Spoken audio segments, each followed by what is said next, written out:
살아계신 하나님 아버지, 감사와 찬송과 영광을 올려드립니다. 아멘. 오늘도 저희들의 생명을 연장시키시고 새날을 허락하시고 하루를 시작하며 하나님의 은혜의 보좌 앞으로 나와 주님의 몸된 이 교회로, 이 아버지의 집으로 저희를 불러주셔서 하나님 앞에 찬송을 드리며 기도를 드리며 생명의 말씀을 전하고 듣게 하시니 아버지 감사합니다. 아멘. 이 자리에는 한 심령 저희들의 마음밭에 이 시간 믿음의 씨앗을, 말씀의 씨앗을, 복음의 씨앗을 뿌려주셔서 주님, 그 씨앗이 잘 자라 많은 이들에게 잘 전달될 수 있도록, 죽어가는 심령에게 영의 양식이 될 수 있도록 그 열매를 잘 키워 이웃들에게 잘 나눠주는 저희들이 되도록 이 시간 은혜 내려 주옵소서. 아멘. 아버지, 말씀해 주옵소서. 저희가 마음의 문을 열고 귀를 열고 눈을 열고 입을 열어 잘 듣겠습니다. 예수 그리스도 이름으로 축복하며 기도 올려옵나이다. 아멘. 아멘. 자, 오늘 본문은 요셉이 애굽의 총리 대신으로서의 역할을 잘 감당했음을 보여주고 있습니다. 애굽의 총리로서의 성공적인 정책, 맡은 바 임무를 잘 수행한 요셉에 대해서 기록을 하는데, 요셉이 애굽의 토지법을 세웠다 이렇게 기록되어 있어요. 그 토지법의 내용이 오늘 본문에 나와 있는 것처럼 여러 가지가 있지만 그 일부가 모든 토지의 소유가 바로가 가지게끔 그렇게 했다는 거예요. 토지가 그러니까 국가 거가 됐다는 거죠, 결국. 그리고 두 번째는 제사장은 예외적으로 토지를 소유할 수 있게끔 했고, 그리고 백성들이 토지를 경작할 경우에 20%는 세금으로 내게 했고 나머지는 본인들이 쓰게 했다. 이게 이제 기본적으로 오늘 본문에 나와 있는 거예요. 그러나 이제 더 구체적인 것은 애굽의 토지법에 관한, 땅에 관한 그 법을 세웠다. 그래서 왕정 국가로서의 체계적인 그 정책을 수립했고 법도 세웠다라고 성경이 아니라 다른 그 당시의 세계사에 관련된 기록에 의하면 애굽의 이집트가 그런 근간, 법적인 근간을 이루었다라고 관련 서적들에서 기록을 하고 있어요. 그러니까 요셉이 약 80년 동안 그 총리로서의 수행을 하거든요. 맡겨진 일을. 근데 그 가운데에서 오늘 단락에도 나와 있지만 애굽의 총리, 이방 나라의 총리였지만 그럼에도 불구하고 하나님의 사람으로서의 그 역할을 그 자리에서 좀 행한 것을 우리가 엿볼 수 있는데, 그 중에 하나가 제사장들의 땅을 국가에 귀속시키지 않은 이유를 본문에서는, 오늘 단락에서는 제사장들이 나라의 바로가 주는 녹을 받았다. 한마디로 그들의 우상을 섬기는 그 일을 하는 제사장들이잖아요. 하나님을 섬기는 제사장이 아니고 그 애굽의 신을 섬기는 역할을 하는 제사장들에게 나라에서 돈을 준 거죠. 오늘날로 말하면 공무원인 거지. 나라에서 돈을 줬어요. 그래서 표면적으로는 그렇기 때문에 그들이 땅을 팔지 않을 수 있었다. 가뭄이었지만 어려웠지만 먹을 것이 나라에서 줬으니까 라고 돼 있단 말이에요. 그러나 이제 다른 기록들을 좀 살펴보면, 만약에 제사장의 토지를 다른 백성들처럼 다 사들였다. 그래서 먹을 게 없다. 그럼 어떻게 됐을까요? 제사장들은 흩어졌을 거라는 거예요. 먹을 게 없으니까 이곳저곳으로 흩어졌을 거다. 그럼 어떻게 될까요? 이스라엘 백성들도 고센 땅에도 아놀이라는 법이 없고 접촉할 수 있었다. 그럴 가능성이 충분했다. 그 우상 숭배하는 일을 하는 사람들이 흩어지면 이스라엘 백성들에게도 접촉이 될 수 있고, 그래서 그렇지 않도록 그 신전이 있는 수도, 한마디로 애굽의 신전이 있는 그곳에 어떻게 보면 가둬놓은 거지. 더 확산되지 않도록. 그래서 최초의 법을 만들 때, 토지법을 만들 때 그렇게 예외 조항을 둔 것이 아니냐라고 해석을 하는 사람들이 있어요.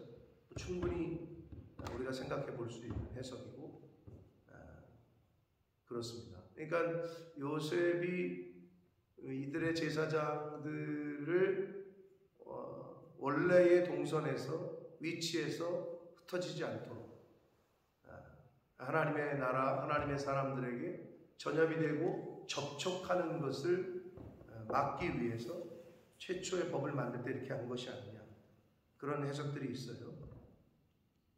자, 그리고 우리가 지금 읽었지만 요셉이 가뭄 때에 많은 사람들, 그 나라 백성들을 살림에 있어서 처음에는 어떻게 돈이 떨어지니까 가축을 가져오라 그랬잖아요. 그 이유가 뭐냐면, 현재까지는 내가 모르겠어요. 이집트 선교사님한테 좀 물어봐야 되는데, 이집트 사람들이 고기를 잘 안 먹었대요. 이 당시에 고기가 주식이 아니고, 한마디로 베지테리언까지는 모르겠는데 다른 게 주식, 고기가 아닌 게 주식이었던 거지. 그래서 그들이 고기를 내는 거에, 그러니까 가축을 내는 거에 있어서 그들은 전혀 거리낌이나 손해보는 일이 아니었다라고 기록에 알려집니다. 그러니까 곡식이 주식이었다라는 거예요. 그래서 일반적으로 고기를 먹지 않았던 것으로 기록에 알려졌다. 그래서 일단은 그들이 주식이 아닌 가축들을 가지고 오게 해서 바꿨고, 그 다음에 두 번째, 가축이 떨어지니까 이제 어떻게 해요? 가축대가 주께 돌아갔사오니 주께 낼 것이 아무것도 남지 아니하고 우리의 몸과 토지뿐이라. 자, 이제 몸뚱아리하고 땅만 남았다는 거죠. 자, 그래서 여기서 뭐라고 그러냐? 19절에 보면 우리가 토지와 함께 바로의 종이 되리니 우리에게 종자를 주시는 우리가 살고 죽지 아니하면 토지도 황폐하게 되지 아니할 겁니다 라고 얘기를 해요.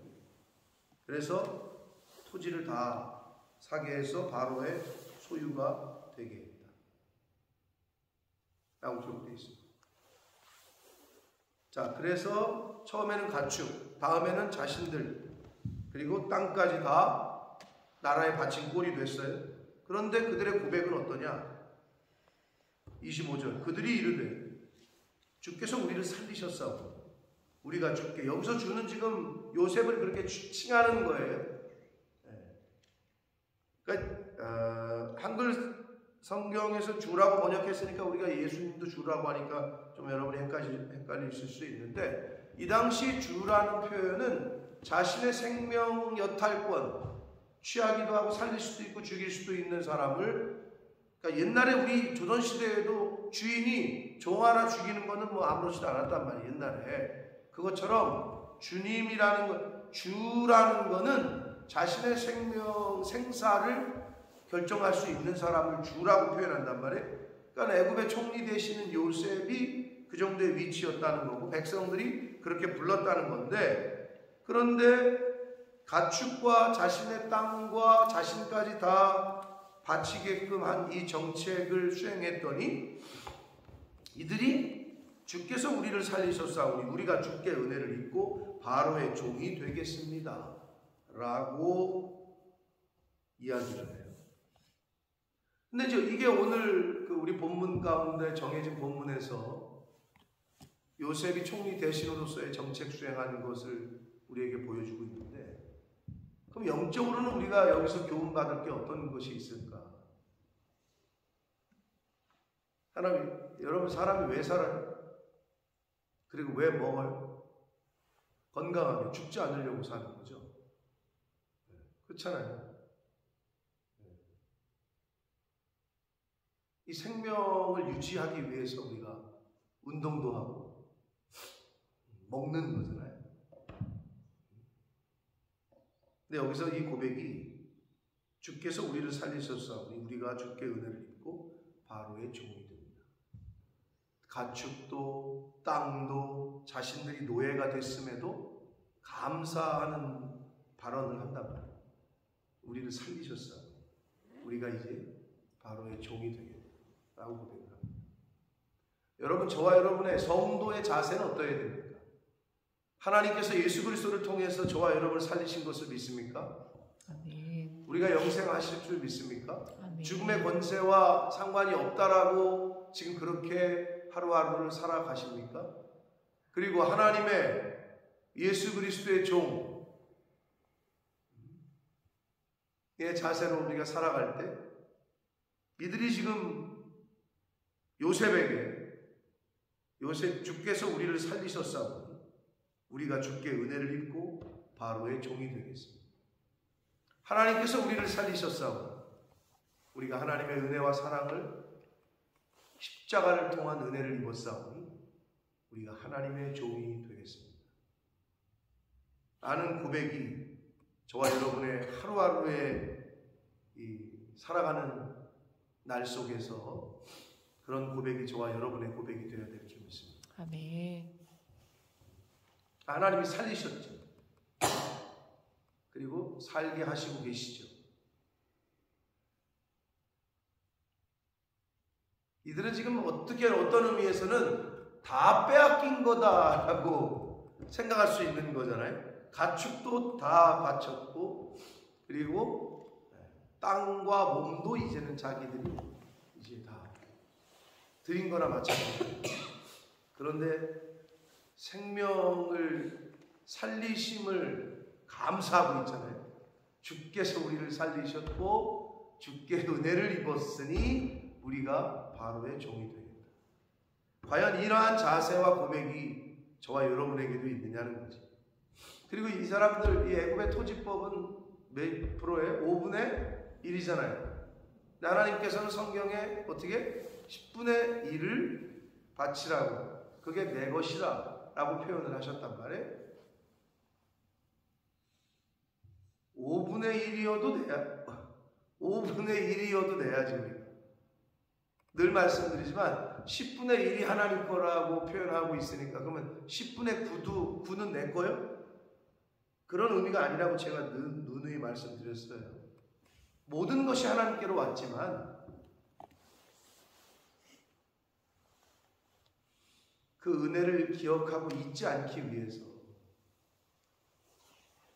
하나님 먼저야. 그럼 우리가 왜 동방예의지국, 영국도 그런 게 있는지 모르겠어요. 영국의 식탁 예절에서 어른들이 밥숟갈을, 여긴 밥숟갈이 아니지, 젓가락도 아니고 포크와 나이프를 먼저 잡지 않으면 안 잡나요, 애들이? 그런 게 있나요? 영국에도? 네? 그런 분위기는 있더라고요. 아, 그래요?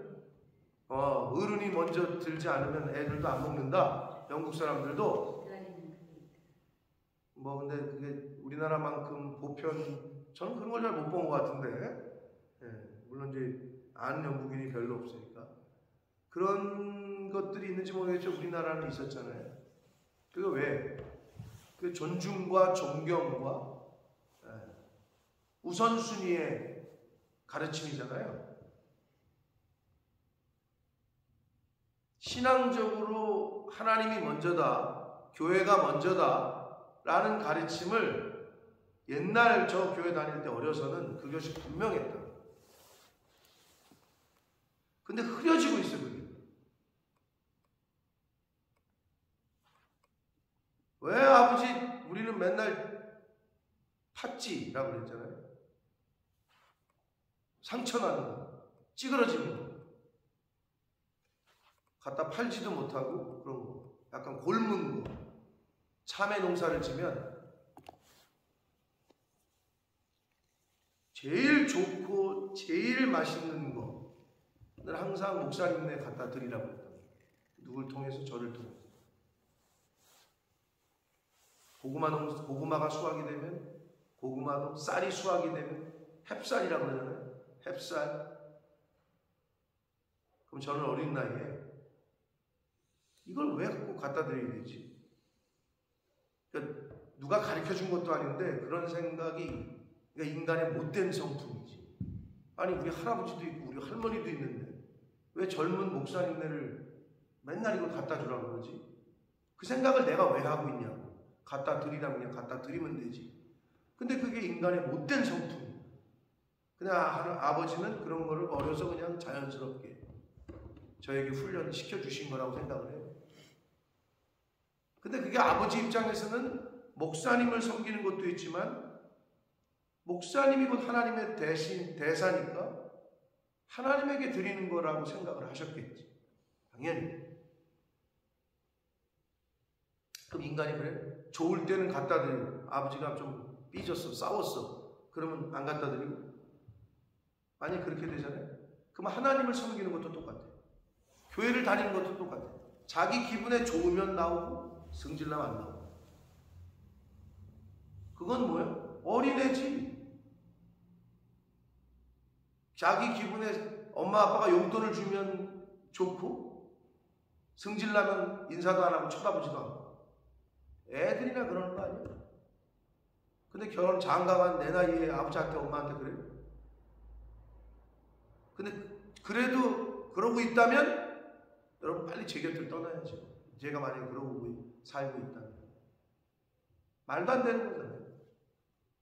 그런데 하나님에 대하여, 교회에 대하여 이러한 가르침과 정신이 이제는 거의 보기가 어려워지고 있다. 하나님이 우리를 살리셨어요. 그 생명을 살린 것에 뭐를 비유할, 가축을 왜 가져갔냐? 왜 우리의 몸을 잡고 왜 봉사를 원하냐? 왜 자꾸 돈을 내라고 그러냐? 아직도 여기서 못 벗어난다면 여러분 신앙이 성장할 수가 없거니와 하나님께서 그 사람을 쓰실 수가 없어요. 이게 정리가 안 된 사람. 근데 여기 이들의 고백은 뭐야? 가축도 다 바쳤어. 몸도 이제는 종이 됐어.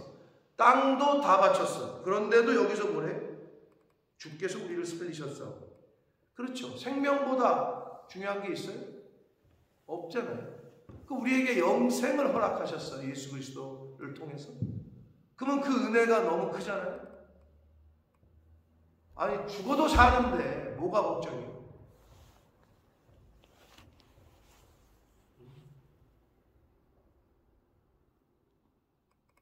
그러니 매일매일 감사할 수밖에 없는 거고 매일매일 하나님 앞에 나와서 눈물을 흘릴 수밖에 없는 거죠. 자, 그 다음에 여기서 또 하나 우리가 영적으로 교훈을 받을 수 있는 건 뭐냐면 이들이 뭐라고 얘기하냐면 땅도 다 드렸습니다. 몸도 다 드렸습니다. 그러니 종자를 달라고 얘기를 해요. 우리가 그 종자를 주시면 씨앗이죠. 종자를 주시면 우리가 굶지도 않고 땅도 쉬지 않고 자기들이 경작해서 하겠다라고 고백하잖아요. 19절에 보면 우리에게 종자를 주시면 우리가 살고 죽지 아니하며 토지도 황폐하게 되지 않을 겁니다. 라고 얘기하잖아요. 그럼 이거 영적으로 볼 때는 예수님께서도 밭에 비유를 하셨잖아요. 우리 마음을 밭에 비유를 하셨어요. 좋은 밭, 가시밭, 돌짝밭, 길가밭. 밭만 있으면 뭐예요? 씨앗이 있어야 돼요. 심을 종자가 있어야 될 거 아니에요? 그 종자가 뭐예요? 영적으로는 하나님의 말씀이죠. 복음이죠. 복음을 심어야 그게 열매 잘 키워서 열매를 맺어서 땅을 종자를 심어야 옥수수가 나고 뭐가 날 거 아니에요? 콩이 나고. 그래야 그걸 먹잖아요. 복음을 들어야 하나님의 말씀을 심어야 하나님의 말씀이 열매를 맺겠죠. 그 종자가 바로 말씀이다.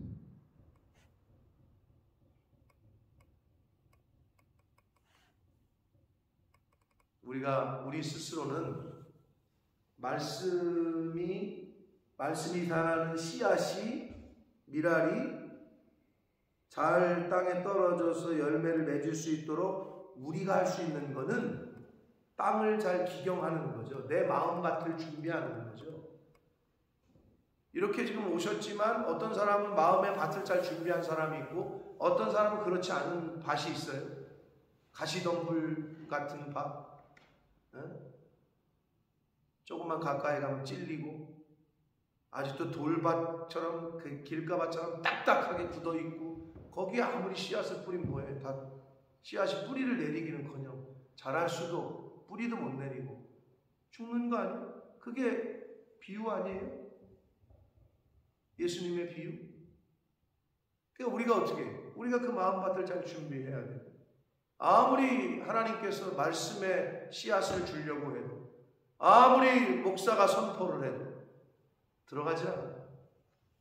딱딱하게 굳어 있어서 복음의 씨앗이 뿌리를 내려서 자라서 열매를 맺을 수가 없어. 그런 분들은 교회를 아무리 다녀도 그 복음의 씨앗, 열매 이런 걸 경험하지 못하는 거죠. 왜? 자기 마음밭에 그게 뿌리가 안 내려지니까.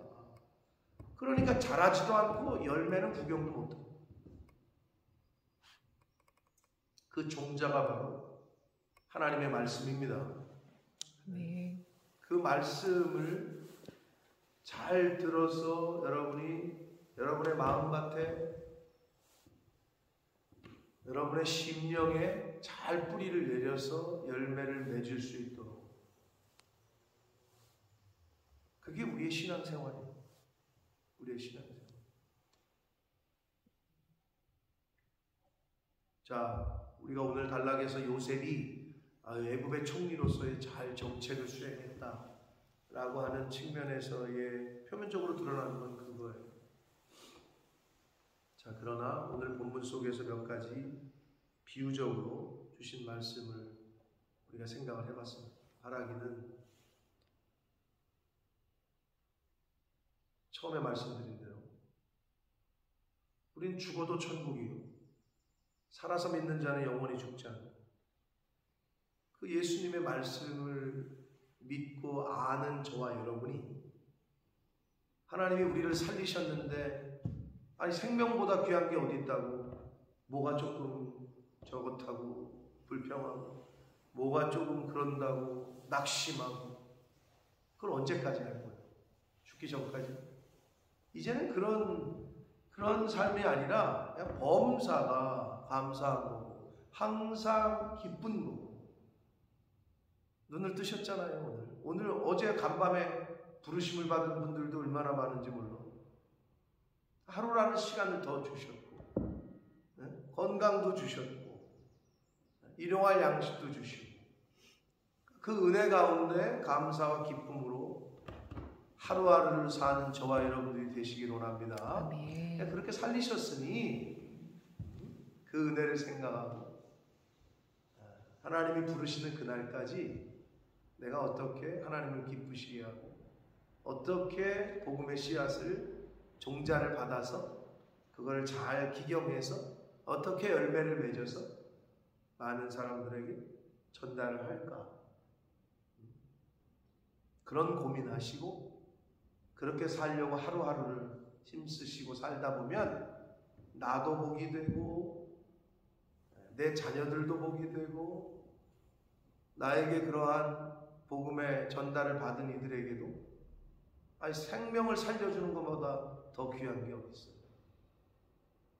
우리는 그걸 깨달은 사람이야. 이제 그렇게 사는 거지 오늘 하루도.